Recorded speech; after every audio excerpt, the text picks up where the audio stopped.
Bakit importanteng tumatawa? Number one, scientific muna tayo. Pag tumatawa o nagiging masaya tayo, our own body, sarili nating katawan, produces happy hormones which is called endorphins.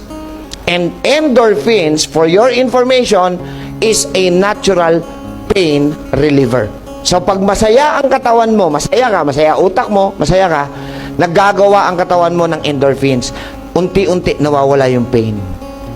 Kaya pag may masakit sa inyo, huwag kayong manonood ng drama. Naapektuhan kayo mentally and emotionally. Hindi nyo napansin, nanonood kayo ng drama, alam nyo ng artista yung gumaganap, nagagalit pa kayo sa kontrabida.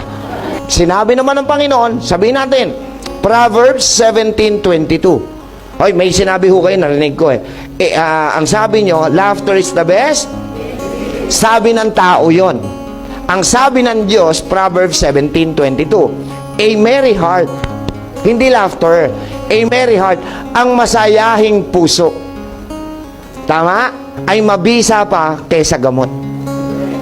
Pero ang malungkuting puso at espiritu ay nakatutuyot hanggang buto.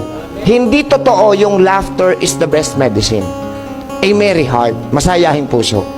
Alam niyo kung bakit pinabubulaanan ko yung laughter is the best medicine? Sa mental hospital, araw-araw tumatawa. Wala namang gumali.